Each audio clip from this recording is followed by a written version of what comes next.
We continue with Mr. Duncan Rogers, producer, director, filmmaker. Okay, so you're making films. What did you make? I started making short films, and that's primarily what I've done over the last 2 years. I've been an actor for almost my entire life. Is there money in short films at all? No, there isn't a cent to be made. The best that I could find that pays to buy a short film is PBS at $500 a broadcast minute, and that's national. Yeah. And that's ridiculously below the cost of a film. My first film, The Abel's House is Green, ran 12 minutes and 47 seconds. Well, let me ask a stupid question. Why are you making short films? Because I think there's a reason for them. I think the same reason to get ideas. Well, to learn the craft of directing. I've been an actor my whole life, and now to find myself on the other. You didn't watch what the director was doing?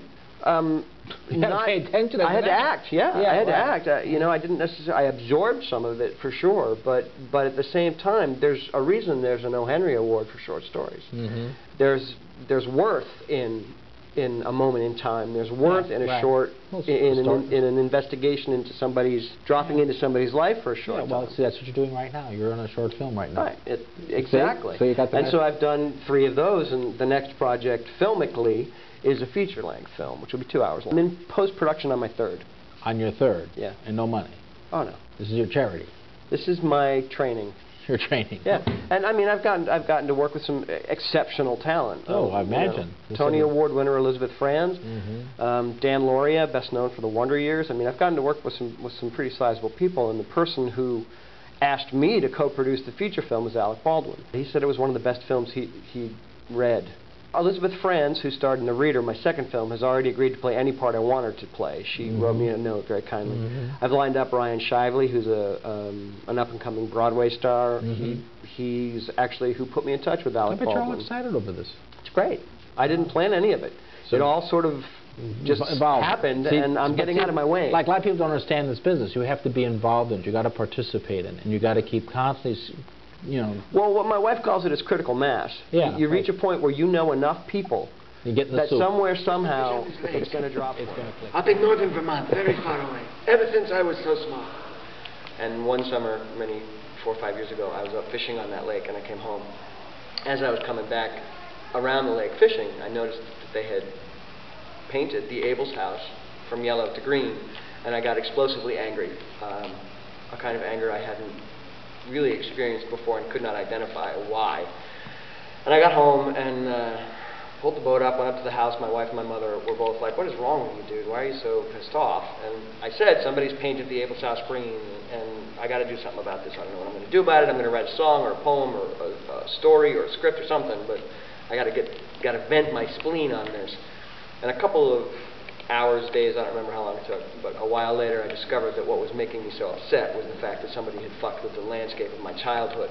That this place, this lake, was someplace I went to sort of get grounded again when things got screwed up. I don't know, it was an incredibly personal intrusion, because this was the only place left to me that was home, was the family camp on this lake, and so I sort of felt ownership for the whole town, for the whole lake, for the whole thing, and in some sense felt responsible for it all too, to keep it as it was, so that everybody else who had problems or whatever could come back there and remember what it was like when they were kids. And so I felt personally violated by somebody coming in here and having the gall and the balls to change something. But what was the change? It was a yellow house they painted green? Right. It's that simple. And in a bigger way, and what the film ultimately is about is how something that small can set you off, and it doesn't need to necessarily, to quote one of the lines in the play that I'm currently doing, the big crisis in your life don't necessarily come with thunder and lightning. They come on the footsteps of doves,